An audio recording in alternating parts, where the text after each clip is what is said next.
The 2024 NBA rookie class has not been good whatsoever to start off their rookie campaigns. What is going on, everybody? My name is Matt. Welcome here to JustBallin, and today I just want to discuss how the 2024 draft class has looked so far, how wide open this rookie of the year race is going to be, and what I've been seeing from these rookies in their first handful of games in their NBA career. Because we are at a point where the best looking rookies have been defensive minded prospects that have been taken in the second round and that are 22 and 23 years old. This is so different from last year where we saw Brandon Miller, Wemby, Casey Wallace, Derek Lively make immediate impacts right out of the gate for good teams as well for some of those guys. And I just feel like we haven't had that so far this season, and I'm not going to judge these players too much since they've only played 3 to 4 games of their NBA career, so it would be very unfair to judge them off this so far. I just wanted to highlight how this rookie class has struggled and just my thoughts and opinions on each player. So we'll start off with just the top 5. We're going to start off talking about Zachary Risacher for the Atlanta Hawks. He didn't really look good in the summer league, coming over from the French league where he didn't really have a ton of time to rest. He looked worn out. He looked gassed out there, but after a little bit of rest between the summer league and preseason, he looked great in the preseason as a 3-and-D player. Now, I think Risacher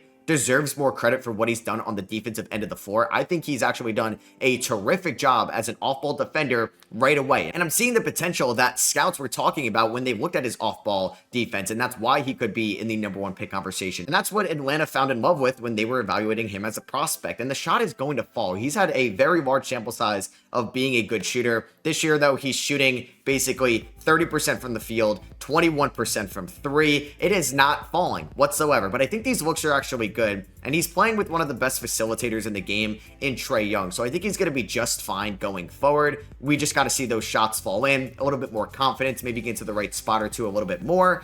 I think the aggressiveness and finishing at the rim is going to take some time, and that's what I talked about in my pre-draft evaluation with Risacher, but I still think he could be a 34-plus three-point shooter throughout the course of the year. I just don't know how high the field goal percentage is going to be because he definitely needs to have more confidence when driving inside and knowing how to finish with his offhand or where to be on the floor in that aspect. But I don't think Risacher has been as bad as his numbers are showing, and they should get better over time. Oh man, Alex Sarr, my #1 player in this draft. He did not play well in the summer league. He did not play well in the preseason, and he is not playing well to start off his rookie campaign. He's shooting 28% from the field on 9 attempts a night. He's playing 24.5 minutes as well throughout his first 3 games. He's shooting 18% from 3 on 5 attempts as well.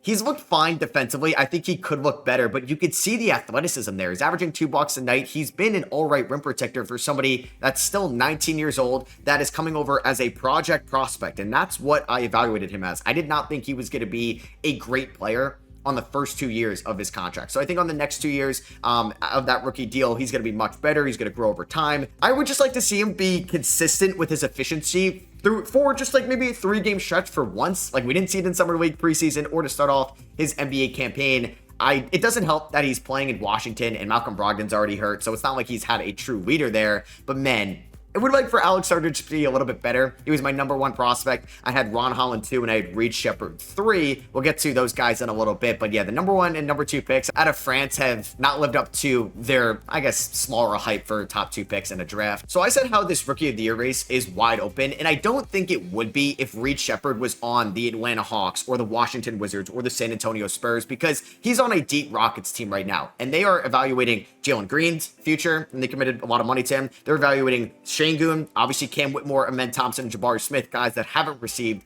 rookie extensions yet. So Sheppard is not in like their top 3 of focus points right now, and he has not really played a ton to start off the year. We saw how good he was in summer league and in the preseason. By far the best looking rookie from this class over those 2 time frames, but he's just appeared in 9.5 minutes a night this season, and the shot hasn't been falling. Obviously, he's a smaller guard as well. He's 6'2", may look a little bit more 6'1"-ish out there, and obviously overmatched with his size and can't finish inside. I think right away when you're going up against these really good rim protecting defenses, and the Rockets have played some good teams so far, especially the Spurs twice with Wemby kind of maintaining that pain, and then you got Memphis with Edie and Triple J. But yeah, I don't know if we're going to see the volume from Sheppard unless there's an injury to Fred VanVleet or Thompson or Green and there's an open in playing time, or they end up making a trade and moving on from Dylan Brooks or multiple guys at the trade deadline. I don't think we're going to see an opportunity for Sheppard, at least in the first half of the season, to really run away with this rookie of the year award. Now, I think luckily for him, this award is not going to be decided in February, maybe even March. Like, this may come down to the final week of the season. So if there's more playing time for Reed Sheppard, maybe in the second half of the season, he'll be just fine. And I think he's going to win that award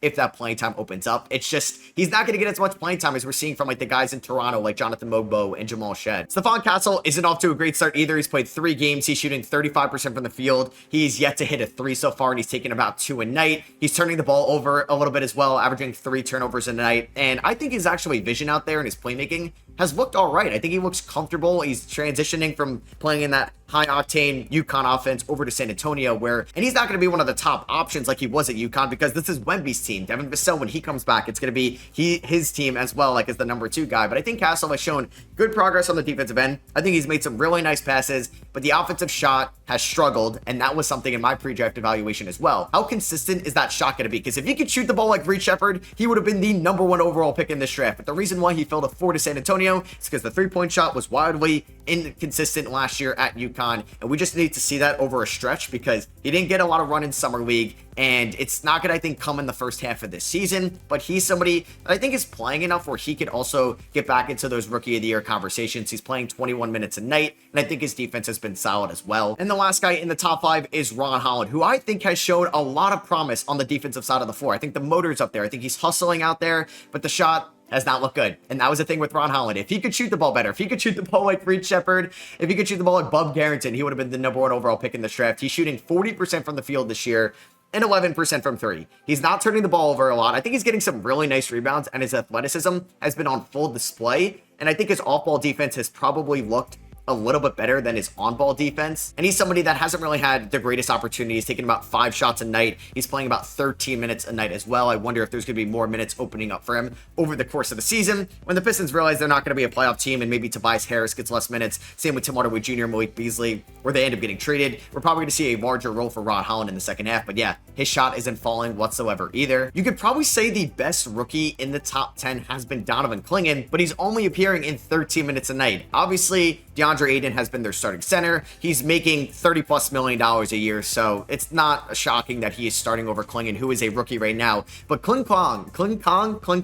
has looked really good in his 13 minutes as a rim protector. He's averaging 2 blocks in those 13 minutes, which obviously per 100 possessions, 75 possessions, it would be a very high block rate. Now, I think he's got to figure out his feel for the game. He's looked a little bit clumsy in the paint so far, not catching alley-oops properly, but man, I think Clingan could also be one of the best rookies from this class if we were going to see him play more. And that was a big thing with some of these guys in the top 10, like Reed Sheppard, obviously behind a ton of guys in Houston. Clingan is behind right now DeAndre Ayton in Portland, and Robert Williams is still out. Like, when he comes back, is Clingan even going to be in this rotation? I think he's somebody that we're going to see play more in the second half when they eventually make moves at the deadline. Tidjane Salaün has only taken 1 shot so far. He has not been in this Hornets rotation, which is also interesting because he played good in the preseason, and Brandon Miller's been hurt. Like, they've had their injuries so far this season, and Tidjane Salaün can't find playing time right now, which, yeah, I think is something to note. And speaking of not finding playing time, Rob Dillingham has yet to play a game for the Timberwolves. Maybe it's because his defense hasn't looked good in practice, or they played some good teams so far, so there hasn't really been a chance to go to Rob Dillingham. I just feel like those minutes would just be more exciting than seeing Joe Ingles out there at a certain time. So I'm hoping Dillingham plays sooner than later, but maybe San Antonio was right by moving this 8th overall pick, because everybody that went around this range, maybe they wouldn't have taken, or everybody that went after Tidjane Salaün. Zach Edey was definitely one of the more polarizing rookies. He got off to a poor start. I mean, he fouled out in his NBA debut. He's already dealing with a calf injury. He's averaging 8 points and 5 rebounds in 16 minutes. He's definitely looked a little bit more polished inside than Donovan Clingan has, and he hasn't played too much more than Donovan Clingan, but I would say Edey has not like run away with being the favorite for rookie of the year. He's already banged up. He's getting into foul trouble a ton, and I'm not sure that Memphis can rely on him late in games later in the season as well. And to wrap up the top 10, Cody Williams is now into the starting lineup because unfortunately Taylor Hendricks is out for the year, but Cody Williams can't buy a shot whatsoever either. He's shooting 28% from the field, 25% from 3. He's averaging 4 points and 3 rebounds in 22.5 minutes a night as well. Now, Utah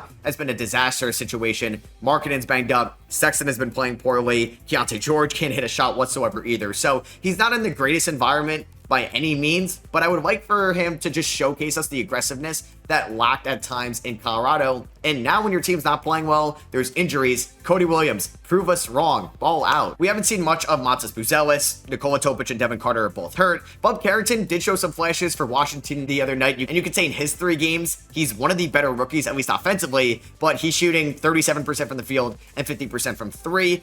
We haven't seen too much of Jared McCain. Dalton Connect has looked good, but I don't think he's looked great so far, especially on the defensive end of the floor. He needs to work on his off-ball defense and his on-ball defense as well. I think Gabe Misi has shown a ton of rim protecting potential, and I think he's actually been a solid rim protector for them this season. And I think sooner than later is going to be the full-time starting 5 over Daniel Tice, or just trying to go with Herb Jones or Zion out there at the 5. Ryan Dunn, though, has probably been the best first-round rookie, which is crazy to say, but his defense has been as advertised. He was the best defender in all of college basketball last year, but he was not a good shooter. He wasn't really a great offensive player with the ball in his hands. He could finish inside. He's athletic. He can catch an alley-oop. He could slash well, and he could score inside, like I said, but he's not hitting a mid-range jumper. He wasn't hitting any threes. And this year, the shot is falling. He's shooting 52% from the field, 43% from 3 on a smaller sample size. But it's nice to see that he was playing well in the preseason. That's translated over to the regular season. And Phoenix isn't the deepest team in the world, and they're going to need him to step up. And I would say right now, Ryan Dunn is the Rookie of the Year favorite based on what we've seen